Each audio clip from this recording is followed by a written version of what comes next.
An atheist, if asked, who made you, will answer, well, nobody, nothing. We, as a creation, are the result of the Big Bang, which brought the universe into existence, and we are the result of evolution, which brought life into existence and the diversity of life as we know it. That is the atheist answer. But does that answer make sense? I would submit that it does not, and here is the evidence. To begin with, let's look at the Big Bang. First of all, let's understand that the Islamic religion does not have any problem with the Big Bang. Islamic religion does not deny that the Big Bang happened.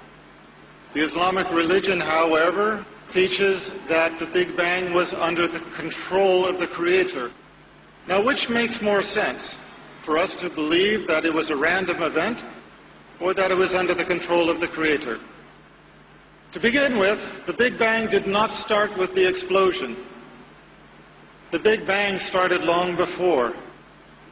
Before the explosion, there was a primordial dust cloud, a dust cloud in the nothingness of space, which drew together as a massive hyperdense core of mass and energy, and it was that exploded. So, where did this dust cloud come from? Where did the primordial dust, where did the energy come from for this explosion? If there is one thing we know from science, it is that we do not get something from nothing. In the explosion, it was the greatest explosion in the history of our universe. It blew everything outward to the universe as we have it today, which is expanding as we know it. And yet we are to believe that this supposedly random event resulted in the perfection of the universe as we know it, whereas any other explosion results in destruction and chaos. We are to believe that the Big Bang resulted in the perfection of the universe as we know it. This is an example where science contradicts science. What do I mean by that? If you are going to explain the universe on the basis of science, you cannot have science contradicting the science that explains the existence of the universe. In science, there is a general principle called entropy. Entropy is the principle that unless there is a greater control over a process, the process tends to chaos. Now let's put it into real-world terms. It does not matter whether you are talking about your child's bedroom, the kitchen sink, your workplace, or a complex chemical reaction. If it is not under control, it generates into chaos. If your child does not clean up his room, if somebody does not control the dishes in the sink, if somebody does not control the chemical reaction, the result is going to be random and chaos. But we are to believe that the massive explosion of the Big Bang resulted in perfection and not chaos. This is an example where science contradicts science. In the same way, when the atheists explain our existence as living beings, they use the example of evolution, natural selection. First, there was a single-cell organism. From the single-cell organism evolved all of life as we know it. But you know, if there's one thing that we know from our lives, it is that if you look at something, you know where it came from. If you look at a painting, you know that there was a painter. If you look at a sculpture, you know that there was a sculptor. If you look at a building, you know that there was an architect and a construction company. And yet we are to look at creation and think that there is not a creator. This is the proposal. The proposal of the atheist is that we evolved by natural selection with the absence of a creator. But I have a question for those who put forward this theory. Natural selection can explain a lot of things. It can explain the diversity of species. It can explain the fossil record. It can explain where the dinosaurs came from and where they went to. But how can you explain where the soul came from? If you believe in the existence of a human soul, how can you explain this as having evolved? For that matter, how can you explain life as having evolved?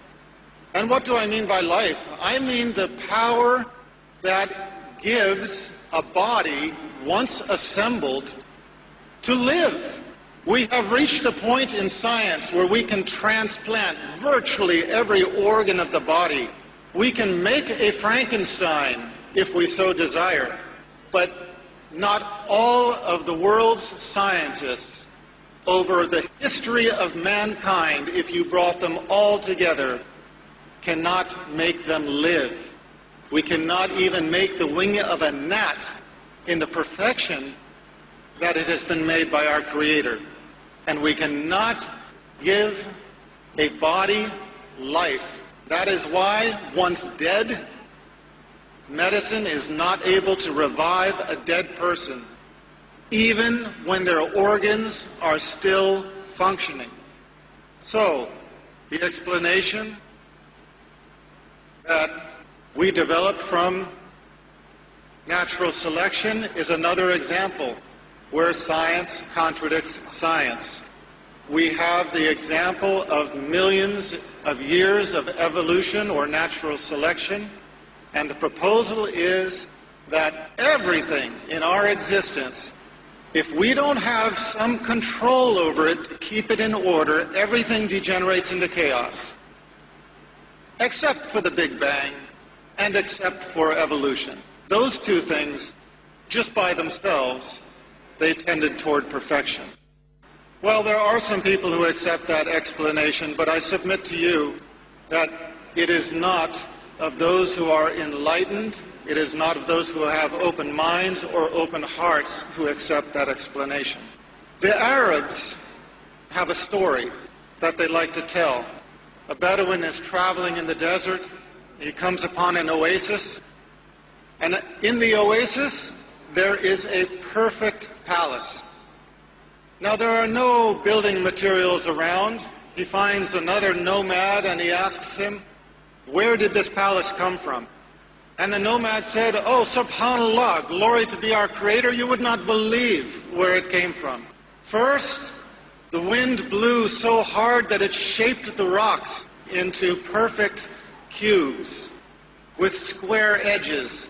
And it tumbled the rocks over the desert until they all fell together in the shape of this palace, in perfect assortment. And then the wind blew the dust with some, hairs and fibers from the trees into the cracks and brought the rain, and that made the cement that cemented it all together. And then lightning strikes blasted the sand into sheets of glass and blew the sheets of glass into the windows.